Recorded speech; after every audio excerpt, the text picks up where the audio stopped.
अपवाह, भूगोल का तीसरा पार्ट अपवाह।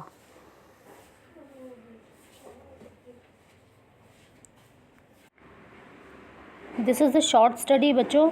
तो इसमें हम पढ़ेंगे हिमालयन रिवर और पेनिनसुलर रिवर, यानी हिमालय से निकलने वाली नदियों और प्रायद्वीपीय नदियों के विषय में। दोनों में हम सबसे पहले अंतर स्पष्ट करेंगे, तो आपको बहुत अच्छे से पता लग जाएगा कि ये दोनों रिवर किस टाइप की होती हैं, दोनों में क्या अंतर है। इस चैप्टर का सबसे इम्पॉर्टेंट क्वेश्चन भी यही है कि दोनों रिवर्स में, दोनों टाइप के रिवर्स में अंतर बताओ। सबसे पहला अंतर तो इनके नाम से ही पता लग रहा है कि द हिमालयन रिवर हिमालय से निकलती हैं और द पेनिनसुलर रिवर इंडिया के पेनिनसुला से निकलती हैं। दक्षिण में जो है दक्षिण प्रायद्वीप से निकलती हैं। दूसरा अंतर है कि हिमालय से निकलने वाली नदियों को पानी कहाँ से मिलता है। उन्हें पानी मिलता है एक तो बारिश से और दूसरा पहाड़ों पर गिरने वाली बर्फ़ के पिघलने से। जबकि पेनिनसुलर रिवर जो हैं वो मौसमी नदियाँ हम इनको कह सकते हैं कि जब बारिश होती है, मानसून आता है, उससे ये नदियाँ भर जाती हैं। और बाकी गर्मियों के दिनों में जब मौसम बहुत ज़्यादा तेज़ गर्म होता है मई में, उस समय ये नदियाँ पूरी तरह से सूख जाती हैं। या तो ये सूख जाती है या इनका फ़्लो जो है, बहाव बहुत कम हो जाता है, पानी बहुत कम हो जाता है इसमें। दूसरी तरफ बात करें कि हिमालयन रिवर की लंबाई बहुत लंबी होती है। ये नदियाँ बड़ी लंबी होती हैं, पहाड़ों से निकलते हुए उत्तर प्रदेश, उत्तराखंड और बिहार, कलकत्ता होती हुई ये नदियाँ बंगाल की खाड़ी में गिर जाती हैं। जबकि जो पेनिनसुलर रिवर है, प्रायद्वीपीय नदियाँ जो हैं, ये छोटी होती हैं और प्रायद्वीप पठार से निकलकर ये अरब सागर में या बंगाल की खाड़ी में गिर जाती हैं। ये तो आप नक्शे में भी देख सकते हो, मैप में, कि पहाड़ों से नदियाँ निकलती हैं, हिमालय से निकलती हुई नदियाँ बंगाल की खाड़ी में गिर रही हैं और दूसरी तरफ प्लेट्यू से, दक्षिण के प्लेट्यू से नदियाँ निकलकर बंगाल की खाड़ी में गिर रही हैं। दोनों की लंबाई भी आप देख सकते हो। चलो अब एग्जाम्पल भी देखते हैं। हिमालयन रिवर्स में, हिमालय से निकलने वाली नदियों में गंगा, सिंधु, ब्रह्मपुत्र जैसी नदियाँ होती हैं। जबकि प्रायद्वीपीय नदियों में गोदावरी, महानदी, कृष्णा, कावेरी, ये सभी छोटी नदियाँ हैं। ये प्रायद्वीपीय नदियों में आती हैं।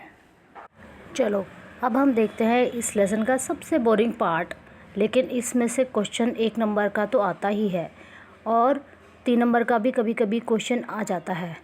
तो डज़न्ट मैटर, हम देखते हैं अब आगे रिवर सिस्टम। हिमालयन रिवर का रिवर सिस्टम क्या है और इसकी ट्रिब्यूटरीज़ कैसे इसको सहायता करती हैं। सबसे पहले हम देखते हैं इंडस रिवर के बारे में, यानी सिंधु नदी के, और इसकी ट्रिब्यूटरीज़ कौन कौन सी हैं, सहायक नदियाँ कौन कौन सी हैं। झेलम, चिनाब, रावी और सतलुज। इसकी लेंथ है, लंबाई है 2900 किलोमीटर्स। नेक्स्ट रिवर सिस्टम है गंगा का। गंगा उत्तराखंड से निकलती है और वेस्ट बंगाल से होते हुए वे ऑफ बंगाल में जाकर गिर जाती है, बंगाल की खाड़ी में गिर जाती है। और इसकी ट्रिब्यूटरी रिवर्स कौन कौन सी हैं, यमुना और रावी, घाघरा और कोसी।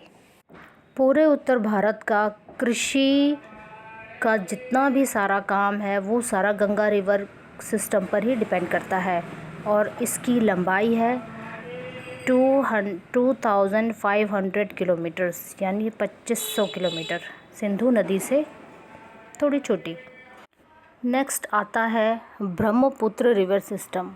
ब्रह्मपुत्र नदी का सिस्टम आता है जो कि तिब्बत से निकलती है और इंडिया के बाहर से होते हुए फिर अरुणाचल प्रदेश तक पहुंचकर ये वहां से यू टर्न मार लेती है और फिर एंटर करती है बांग्लादेश में और फिर बे ऑफ बंगाल में गिर जाती है।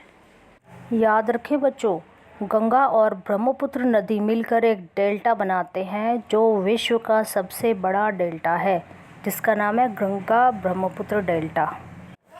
इस नदी की लंबाई भी लगभग 2900 किलोमीटर यानी 2900 किलोमीटर के अराउंड है।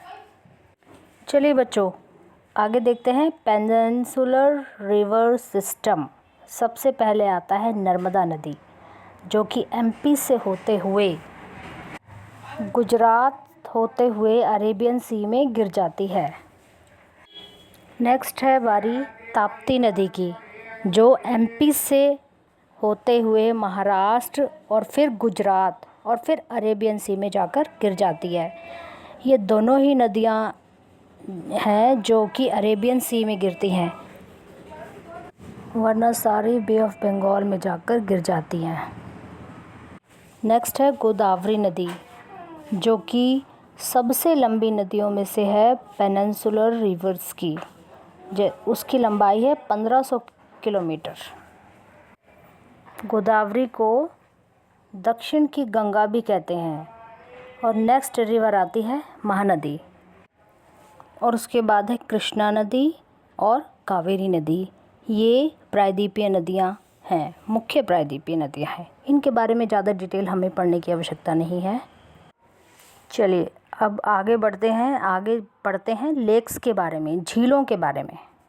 तो लेक्स बच्चों दो टाइप की होती हैं, एक परमानेंट और दूसरी सीजनल, यानी जिसमें सारा साल पानी रहता है वो तो हो गई परमानेंट, और सीजनल वो जिसमें सिर्फ खास मौसम में यानी बरसातों में ही पानी भरता है। अगला है मैन मेड लेक्स और natural lakes. Man made lakes वो होती हैं जिन्हें इंसान डैम या बांध वगैरह जब बनाते हैं तो उसमें उन झीलों को बनाया जाता है। इसका सबसे बड़ा उदाहरण है गोविंद सागर डैम या गोविंद सागर लेक। और नेचुरल लेक्स में वो लेक्स होती हैं जो अपने आप पहाड़ों से बारिश का पानी एक गहराई में जब इकट्ठा हो जाता है तो उसके कारण बनती हैं, जैसे नैनीताल लेक, भीमताल लेक और चिल्का लेक। अब लास्ट के दो टाइप की लेक्स हैं, सॉल्ट वाटर लेक और fresh water lake. Salt water यानी जिसमें नमकीन पानी, खारा पानी की लेक जिसे कहते हैं, और दूसरा मीठे पानी की या ताज़े पानी की लेक, झील। सॉल्ट वाटर लेक में राजस्थान में एक सांभर लेक है जो नमक वाले या खारे पानी की झील का एक अच्छा उदाहरण है। दूसरी तरफ है ताज़े पानी की लेक, जैसे नैनीताल और भीमताल, ये मीठे पानी की लेक हैं।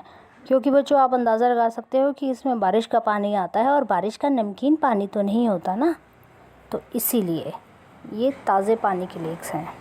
चलिए बच्चों आगे बढ़ते हैं। अब देखते हैं झीलों के फ़ायदे क्या क्या हैं, क्या क्या इसके हमें लाभ मिल सकते हैं। सबसे पहला तो है इलेक्ट्रिसिटी जनरेट करने में लेक का बहुत बड़ा योगदान है।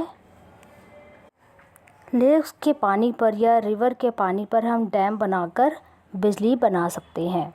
और दूसरा पॉइंट है कि रिवर के पानी को यानी बड़ी बड़ी नदियों के पानी को कंट्रोल करने में लेक्स बहुत बड़ा योगदान देती हैं। जब ज़्यादा बारिश होती है, नदियों में पानी ज़्यादा हो जाता है, तो ये लेक्स जो हैं वो बाढ़ आने से हमें बचा लेती हैं।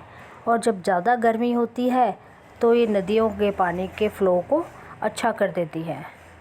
थर्ड, लेक्स की वजह से आसपास के वातावरण का मौसम अच्छा रहता है, यानी ठंडक रहती है। फोर्थ, लेक्स की वजह से टूरिज़्म भी बढ़ता है, यानी लोग घूमने फिरने के पर्पस से भी ऐसी जगहों पर आते हैं। लेक्स में मछली पालन भी किया जाता है। इसका मतलब है कि लेक्स जो हैं, झीलें जो हैं, वो हमारे एक्वेटिक एटमॉस्फेयर को भी अच्छा रखती हैं, यानी पानी में जो जल जीवन होता है उसे भी वो अच्छे से बनाए रखती हैं। चलिए आ जाते हैं अब रिवर्स के एडवांटेजेस के बारे में। रिवर्स से हमें क्या क्या लाभ हैं। तो नदियों से सबसे पहला एक बड़ा लाभ है टूरिज़्म का। तो बच्चों आप सोचोगे कि ये टूरिज़्म नदियों में कैसे हो सकता है। तो नदियों में टूरिज़्म होता है रिवर राफ्टिंग के माध्यम से, जो कि हमारे ऋषिकेश में, हरिद्वार में ये काफ़ी लोग करते हैं इसको। इलाहाबाद और वाराणसी में भी रिवर राफ्टिंग और रिवर टूरिज़्म काफ़ी है। नेक्स्ट है इरिगेशन, यानी फसलों को पानी देना सिंचाई कहलाता है।